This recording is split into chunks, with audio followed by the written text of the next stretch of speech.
They tell you ancient people were primitive, simple tools, basic methods, brute force and thousands of workers dragging stones across dirt. But walk through Göbekli Tepe in Turkey and your textbook falls apart. 11,000 years ago, no metal tools, no pottery, no farming, no written language, just hunter-gatherers who somehow carved limestone pillars 18 feet tall, moved 50-ton blocks, arranged them in perfect circles, and then buried the whole thing under tons of earth. The oldest temple on earth sits in southeastern Turkey, and it should not exist. Not by our timeline, not by our understanding of human capability. So what did they know that we forgot? Next to it lies the Stone of the South, 1,242 tons. And underneath both of them, discovered in 2014 by German archaeologists, sits the Forgotten Stone, 1,650 tons. That is 3,300,000 pounds of solid rock, carved with precision, edges sharp, surfaces smooth. The quarry sits half a mile from the Temple of Jupiter, where 3 stones called the trilithon form, part of the foundation.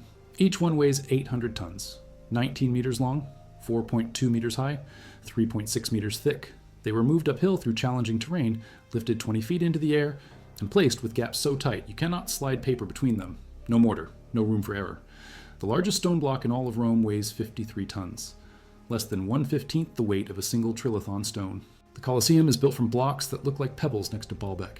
The foundation stones show different cutting techniques than the Roman work above them, different jointing methods, different weathering patterns. The Romans kept meticulous records of their construction projects across the empire.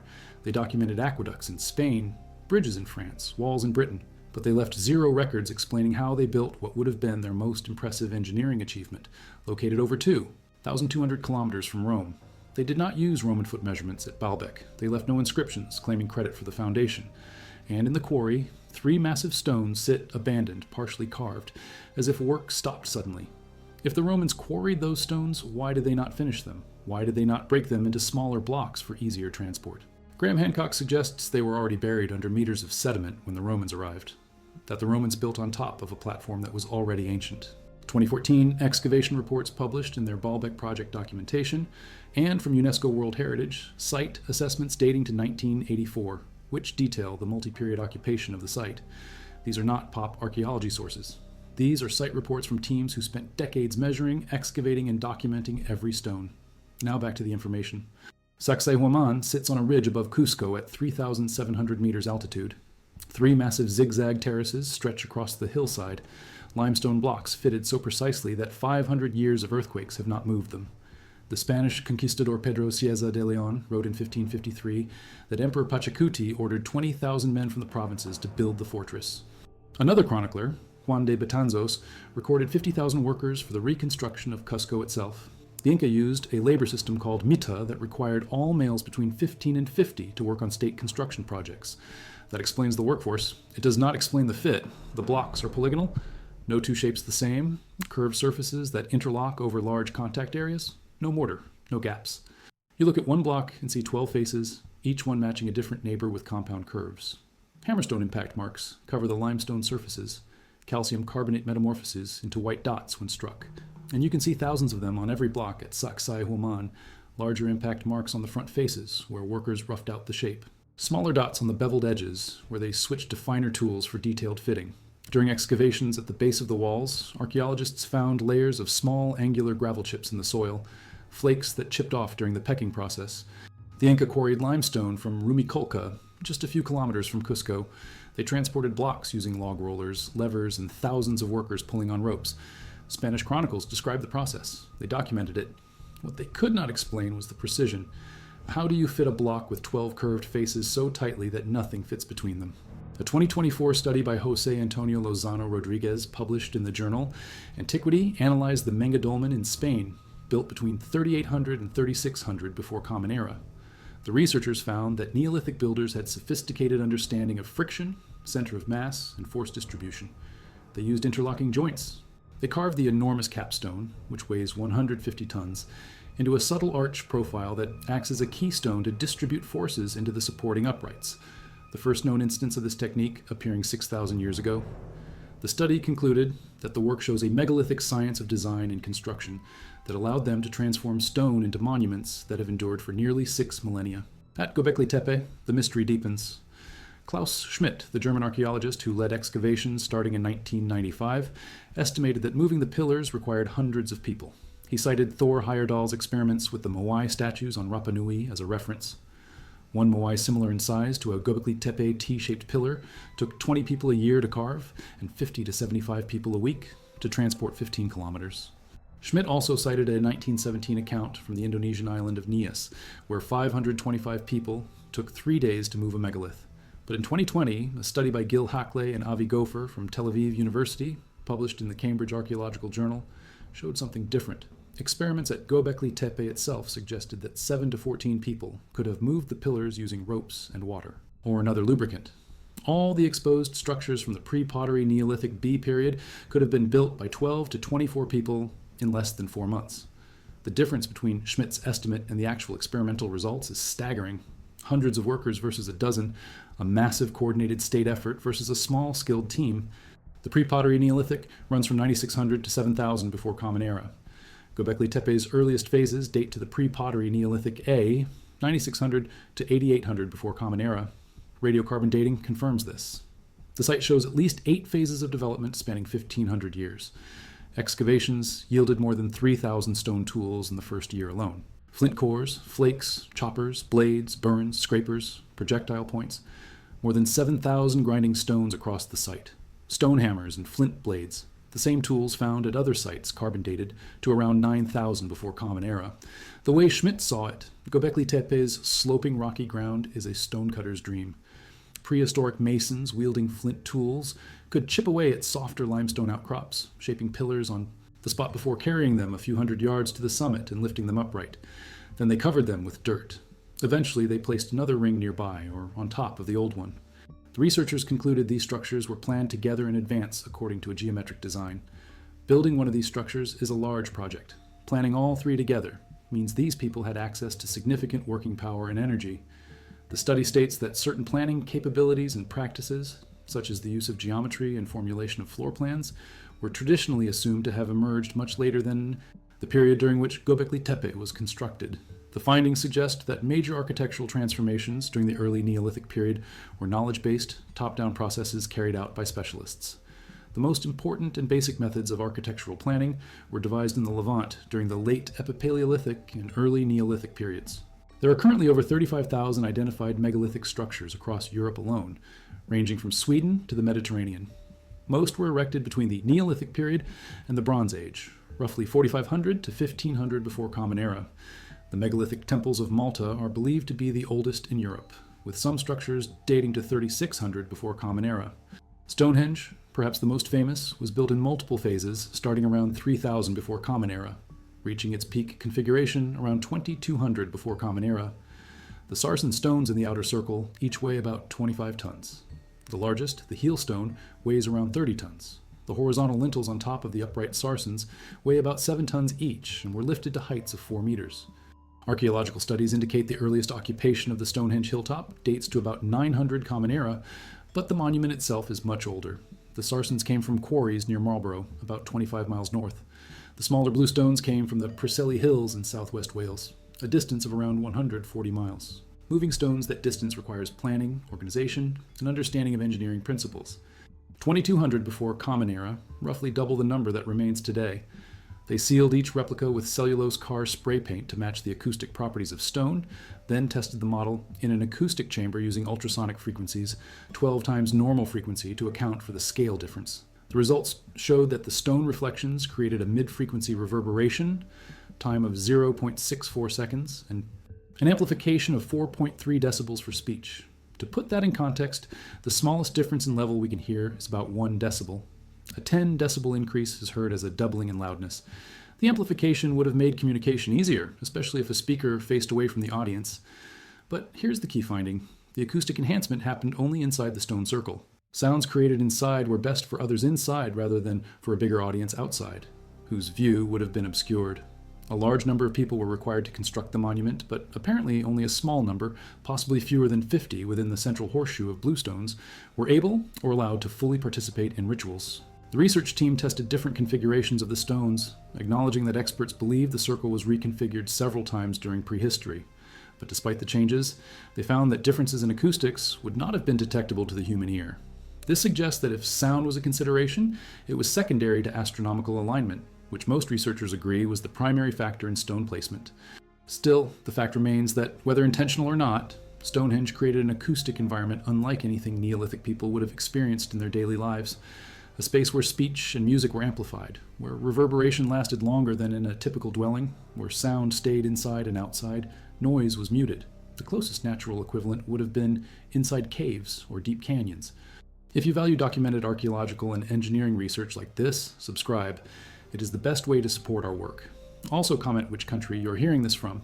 This script is thoroughly researched using peer-reviewed sources, including the 2020 Cambridge Archaeological Journal study by Hockley and Gopher on geometric planning at Göbekli Tepe, the 2024 Antiquity Journal publication by Rodriguez analyzing Menga-Dolmen construction showing intuitive physics understanding 6,000 years ago, and the 2020 Journal of Archaeological Science publication by Cox detailing acoustic scale modeling of Stonehenge. These are academic sources from researchers who spent years measuring, testing, and documenting these sites. Now back to the information. The question is how they knew what to do with them. At MIT in 2019, Brandon Clifford and his team at Matter Design created what they called moving massive units, 25-ton concrete blocks with strategically placed bevels, rounded edges, pivot points, handles, and interlocking features. In videos that went viral, two people effortlessly pushed these massive blocks with one hand. They pivoted them, rocked them, walked them, tilted them, rolled them. With almost no physical exertion required, they achieved what one article rightfully called remarkable ease and precision. The secret was not strength. It was understanding of balance and leverage and how to shape the stone itself to exploit physics. Each block was carefully engineered so that its center of mass could be manipulated. A small push at the right point could start a 25-ton block rocking. Once it was rocking, keeping it in motion required minimal force. The blocks could be walked across flat surfaces by alternately pivoting them on their corners, similar to how you might walk a heavy refrigerator across a floor. And they had time to observe and experiment. At Ollantaytambo in Peru, archaeologists found characteristic L-shaped and U-shaped recesses on the upper faces of stone blocks. These recesses ensured that blocks placed on top would return to their initial position if a small earthquake caused horizontal displacement. Seismic engineering built into Inca masonry. The polygonal joints themselves distribute force. When an earthquake hits, the irregular shapes allow blocks to move slightly and settle back into place. Rectangular blocks with straight joints create stress points. Polygonal blocks with compound curves distribute stress across multiple contact surfaces. That foundation layer would be considered extraordinary anywhere else. Above the trilithon, throughout the temple complex, you find 600-ton monoliths, multiple stones in that weight class, placed with precision. The construction sequence matters. You do not place the trilithon first and then try to build a foundation under it. You build the foundation, then place the trilithon, then build up from there. Each step requires understanding of structural load distribution. The platform had to support the weight of the Roman temple above, which itself was massive. 6 columns of the Temple of Jupiter still stand. Each one is massive. The architrave and frieze blocks weigh up to 60 tons each. One corner block weighs more than 100 tons. All of them were raised to more than 60 feet above the ground. Mainstream archaeologists argue the Romans used cranes, multiple cranes working together, but Roman cranes had lifting capacity limits. The largest Roman cranes documented in historical records could lift about 6 tons, maybe 10 tons with exceptional design. You need 80 cranes working in perfect synchronization to lift an 800-ton stone. That is not how Roman engineering worked. They were masters of the arch, the aqueduct, the dome. They were masters of concrete. But they were not masters of moving stones that dwarf anything found at any other Roman site anywhere in the empire. The largest ever carved El Gigante weighs an estimated 160 tons and lies unfinished in the quarry. Thor Heyerdahl and Czech engineer Pavel Pavel both suggested in the mid-1900s and in 1990 that the Moai walked from quarries to their platforms. In 2011, Carl Lippo and Terry Hunt published detailed explanations in their book, The Statues That Walked. The shape of unfinished statues with forward-leaning bellies and D-shaped bases would have allowed people to rock a statue from side to side as it tipped forward, similar to how one might rock a refrigerator across the floor. As we walk, we tip our center of mass forward and catch our fall. As the statues lean forward, they tip and take a step forward. Tests proved it worked. A team could walk a statue several kilometers to its platform without wheels or rollers or massive sleds. The Khmer most likely used rafts to float blocks down to the city, especially during rainy season. During dry season, they concentrated on carving blocks and assembling them. Once blocks reached construction sites, workers could have rolled stones on wooden rollers for short distances. This is documented. This is understood, but note the weight difference: 400 to 600 pounds versus 800 tons. A factor of more than 3,000. You cannot float an 800-ton stone on a raft. You cannot roll it on logs without the logs shattering. The physics do not scale linearly. He also wrote about Wari ruins in Huamanga, the Wari's former capital city, referencing a known earlier culture. Both the Tiwanaku and the Wari were important predecessors to the Inca, with their own monumental architecture. Cieza noted that the Inca borrowed masonry inspiration from Tiwanaku. They experimented with metal clamps within walls at Coricancha and Ollantaytambo, a technique also seen at Pumapunku. The Inca themselves claimed to have learned from earlier builders. This is key. Knowledge was not lost once. It was passed down, adapted, and sometimes rediscovered. The question is not whether ancient people were capable. The question is, what specific knowledge did they have that we are missing? The chamber stretches nearly 25 meters in length, varies between 2.7 and 3.5 meters in height, and ranges from 3.5 to 5.4 meters in width. It contains 32 massive stones. The capstone alone weighs approximately 150 tons, making it the heaviest stone block in any European prehistoric monument. By studying the orientation of shell fossils and imprints preserved in the megaliths, researchers determined that the massive stone blocks were transported and placed inside the monument as it was being built. This contradicts previous assumptions that they were maneuvered into place using external ramps. The technique avoided the need for large ramps, which could have damaged the relatively soft limestone and sandstone blocks. The enormous capstone, made of much harder conglomerate rock than the others, has its upper surface carved into a subtle arch profile. This makes it act as a keystone to distribute forces into the supporting uprights. The first known instance of this sophisticated technique dated to between 3800 and 3600 before Common Era. The findings overturned long-held views that Neolithic construction techniques were primitive.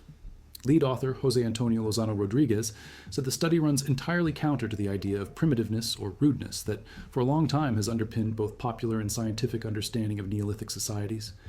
The researchers found precise angles, interlocking joints, and deep bedrock foundations that provided stability for the 32 massive stones. Builders intuitively used concepts of friction, center of mass, and force distribution to move and place huge blocks. Stones were selected and oriented based on hardness and natural bedding to prevent erosion. Far from primitive, these ancient architects were masters of a precocious, megalithic science of design and construction that allowed them to transform stone into a monument that has endured for nearly 6 millennia and still inspires wonder today. These were practical applications. The builders did not need to write equations. They needed to observe, test, refine, and remember. A stone shaped correctly can be moved with minimal force. A joint cut precisely can withstand earthquakes. A foundation designed properly can support massive weight for thousands of years. These are not mysteries. These are lost methodologies. The site shows continuous activity from roughly 9,600 to 8,000 before Common Era. 1,600 years. Not a single generation building one structure. Multiple generations building, refining, experimenting, learning. The earliest enclosures are circular with T-shaped pillars arranged radially. Later enclosures are rectangular, but still feature T-shaped pillars, with several tall pillars occupying room centers. The transition from circular to rectangular architecture represents a major shift. The Hockley and Gopher study suggests this transition was a knowledge-based, top-down process carried out by specialists. Specialists who understood geometric planning, specialists who could lay out an equilateral triangle across multiple structures, specialists who could transfer knowledge across generations. The forgotten stone, discovered in 2014, was buried under meters of earth. The stone of the pregnant woman was partially exposed, never fully buried. The stone of the south was discovered in the 1990s, also partially buried. These stones were abandoned in various stages of work. Some show more finishing than others, but all of them show the same precision cutting, the same smooth surfaces, the same sharp edges. The quality does not degrade. The technique does not change. This suggests either a short construction window where work stopped suddenly, or a long construction window where technique was preserved perfectly across time. Either scenario requires explanation. A short window means massive workforce and resources mobilized quickly. A long window means knowledge transfer so effective that later workers could match the quality of earlier workers, decades or centuries later. Whether they intentionally designed for acoustics or simply recognized and valued the acoustic properties of their design, the result is the same, a structure that enhanced ritual experience through sound.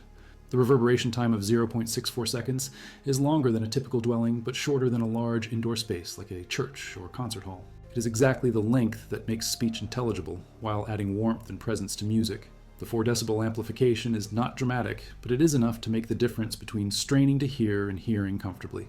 For ceremonies involving 50 people in the central area, This would have been significant, manageable.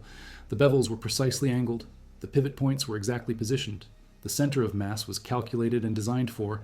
Ancient builders could carve test pieces. They could observe which shapes rocked easily and which did not. A master stonemason would understand, through experience, how to shape a block so it would move efficiently. That knowledge would be passed to apprentices. Over generations, the collective understanding would grow. Until political collapse or conquest breaks the chain, then it is lost. Smooth masonry in the walls. Today, mostly the stones too large to move easily remain. The rest became raw material for colonial construction. With the death of Inca stonemasons went the living knowledge. Ground surveys suggest at least 15 more circular enclosures hidden underground. Each one represents months or years of labor. Each one represents knowledge applied. Stone buried in dry earth can survive 11,000 years almost unchanged. It existed in the hands of craftsmen, in the techniques passed from master to apprentice.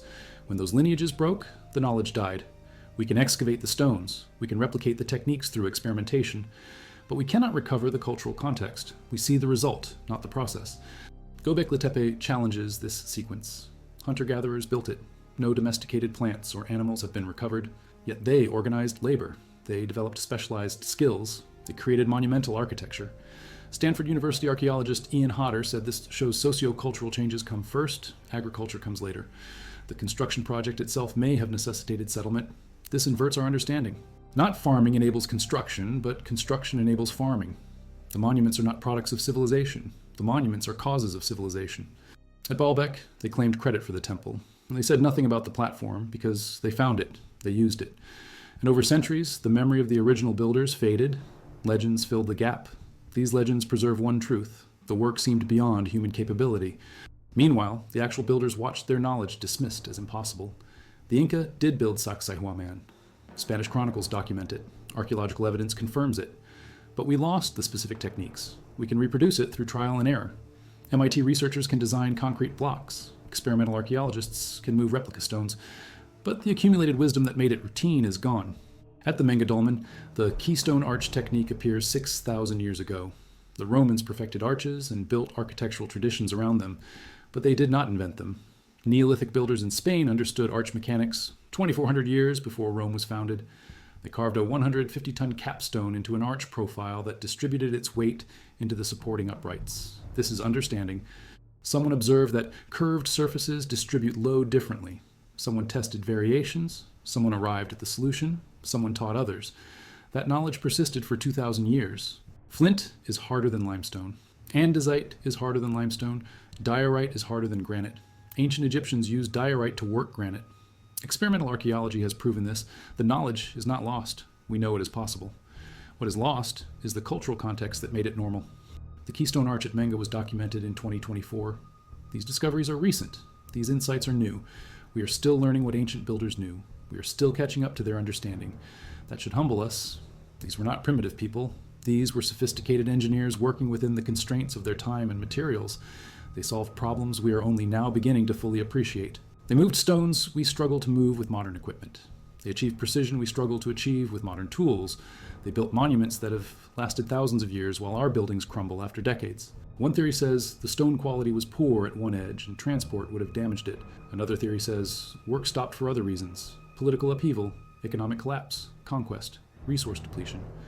We do not know. What we know is that someone had a plan to move it. Someone had done this before, or they would not have started carving such a massive stone.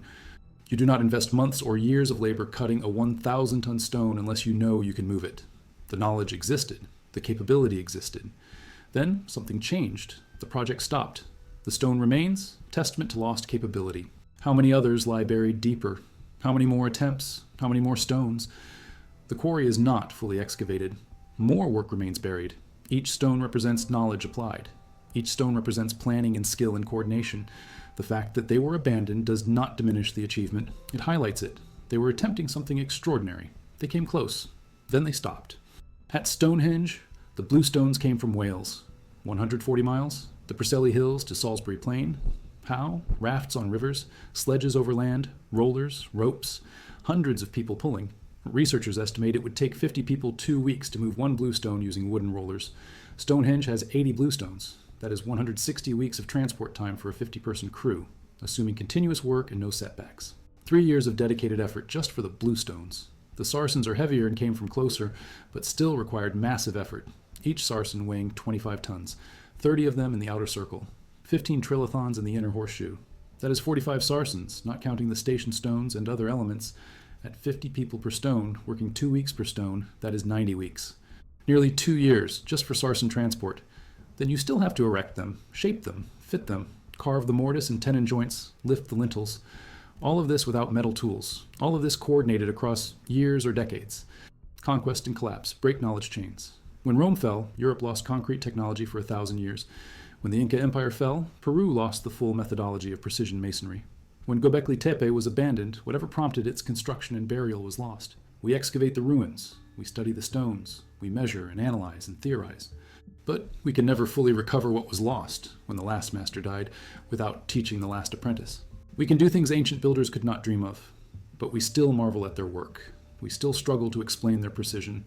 We still debate their methods, because the knowledge they had was different from the knowledge we have. Not lesser, different. Embodied rather than codified, practical rather than theoretical, passed through demonstration rather than documentation. And when the chain broke, it was gone. Göbekli Tepe sits in southeastern Turkey near the Syrian border. Less than 5% excavated. Ground surveys show more structures buried. 15 more enclosures at minimum, each one built, used, and buried, each one representing knowledge applied. The site is 11,000 years old. Agriculture began around 10,000 years ago. Writing began around 5,300 years ago. Metal tools began around 6,500 years ago. Göbekli Tepe predates all of it. Hunter-gatherers with stone tools and knowledge built the oldest known temple complex on Earth. They carved 50-ton stones. They erected them in geometric patterns. They transferred knowledge across generations for 1,600 years. Then they stopped. The site was abandoned around 8,000 before Common Era.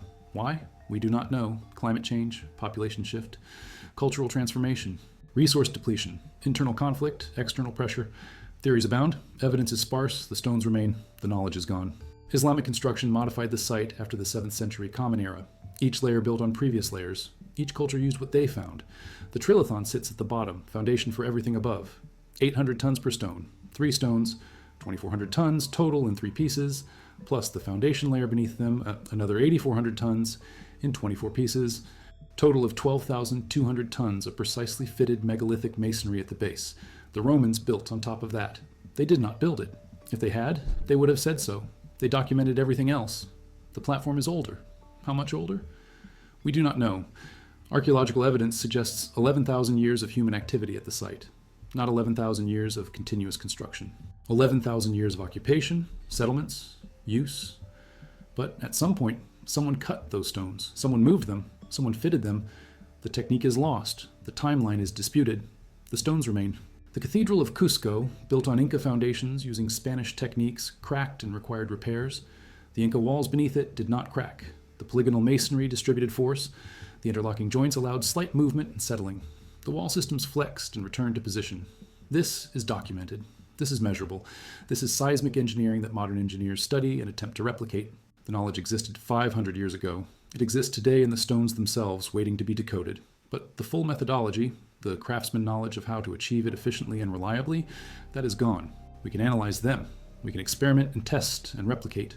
Through this process, we can recover much of what was known. We can understand the principles. We can apply the techniques. But we cannot recover the cultural context. We cannot recover the apprenticeship systems. We cannot recover the accumulated practical wisdom that made master craftsmen capable of achieving precision by eye and hand.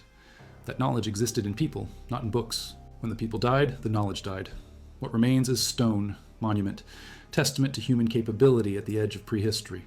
Not primitive, not simple, not lucky, sophisticated, planned, executed with skill we are only now learning to fully appreciate. The Forgotten Stone, discovered 2014, German Archaeological Institute, 1,650 tons. The Stone of the South, discovered 1990s, 1,242 tons. The Stone of the Pregnant Woman, known for centuries, 1,000 tons. 3 attempts, 3 abandonments, 3 testimonials to lost capability. They carved them. They intended to move them. They did not complete the work. The stones remain, precisely cut, surfaces smooth, edges sharp. Silent witnesses to engineering knowledge that vanished into history, waiting for us to remember.